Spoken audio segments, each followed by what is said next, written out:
You wanted to see me? Oh, yes. I really like the way you dance, Paul. No, I mean it. So I figured we'd try this again. First of all, if you're going to change your name, why change it from a Puerto Rican one to an Italian one? Because I don't look it. That's what people tell me. You don't look Puerto Rican. You don't look Puerto Rican. But I am. So you figured you looked Italian? No. I just wanted to be somebody new.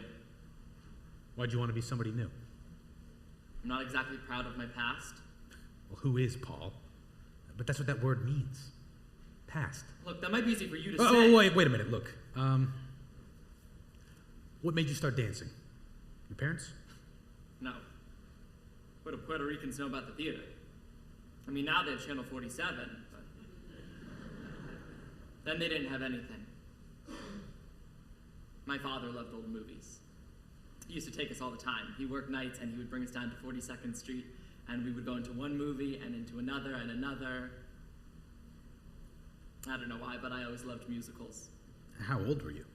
7 or 8. On 42nd Street? Yeah. It was a trip. Go on. I'd have to move down in front because I couldn't see.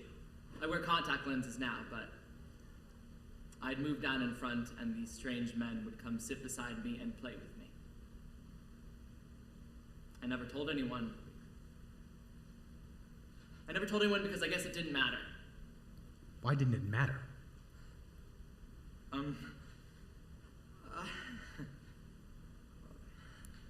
You know what, Paul? If this is too hard for you, I have your picture and your resume, and we can figure out a different... Okay.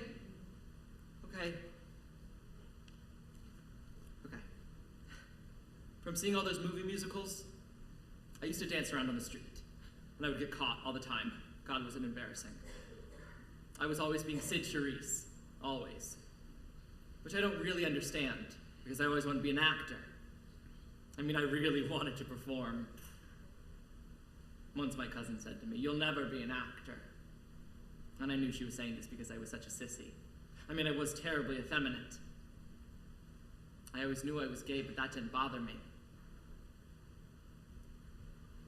What bothered me is that I didn't know how to be a boy. One day I looked at myself in the mirror. I said, "You're 14 years old and you're a faggot. What are you going to do with your life?" By that time I was in Cardinal Hayes High School. There were 3,000 boys there. I had no one to protect me anymore. No homeroom where I could be charming and funny with the tough guys, so they'd fight my battles for me. Like when I was in small schools. I really liked school, but my grades got so bad. Even if I knew the answer to a question, I wouldn't raise my hand because I was afraid they would laugh at me. They'd even whistle at me in the hallways. It's awful. Just awful. Well, one day I go down to the principal's office. I said, "I'm a homosexual." Well, it was a Catholic high school. At the age of 14, you just didn't say things like that. He asked me if I wanted to see a psychologist, and I did. And he said, "I think you're very well adjusted for your age and you should quit school." But I really didn't want to. I mean, I just couldn't take it anymore. When I quit school, what I was trying to do was figure out who I was and how to be a man. There are a lot of people in this country who don't know how to be men. Since then, I found out that I am one. Anyway, I started hanging around 76th Street, meeting all these really strange people. I was just trying to make friends. Just trying to meet people that were like me, so I could figure out what it was I was. Somebody told me they were looking for male dancers at the Lit Drag Queen Show Palace.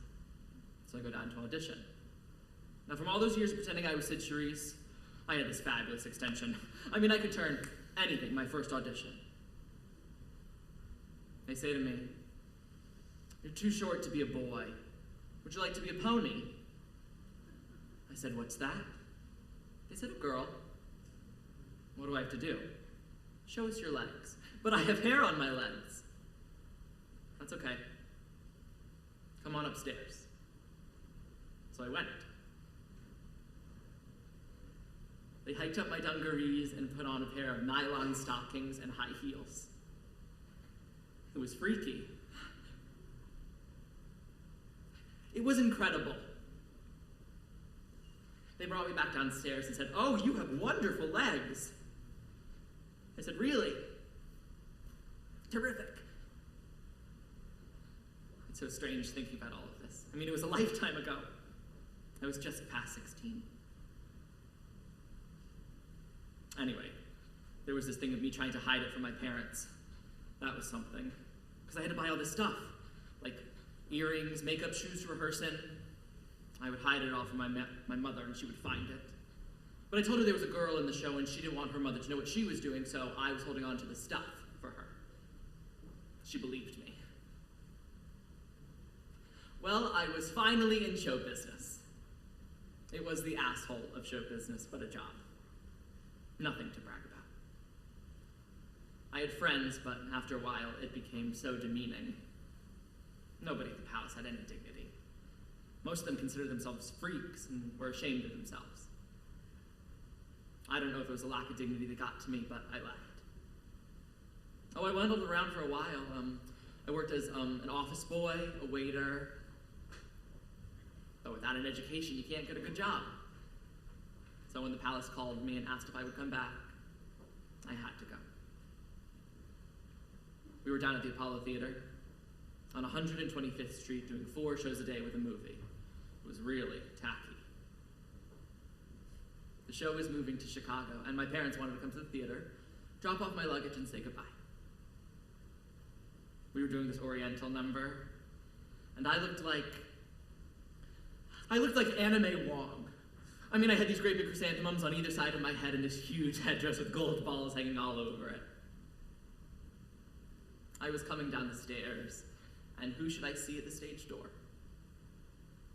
My parents. They'd gotten there too early. I mean, I didn't know what to do. I freaked. I thought, okay, I'll just keep walking. I'll go past them like all the others, and they'll never recognize me. So I took a deep breath, and I started down the stairs. Just as I passed my mother, I heard her say, "Oh my God. I died." I mean, I didn't know what to do, but I had to go to the finale, so after the show, I went back to my dressing room. And after I'd finished dressing and taking off my makeup, I went back downstairs. And there they were, standing in the middle of all of these.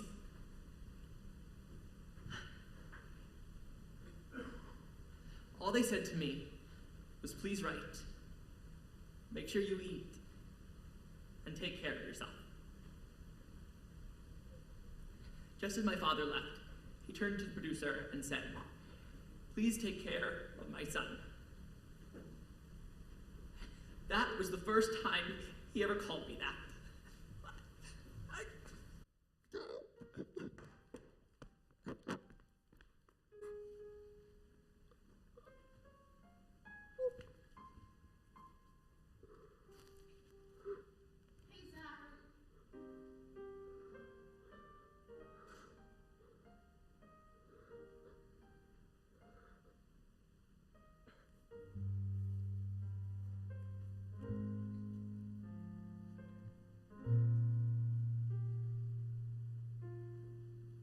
All right, bring him in.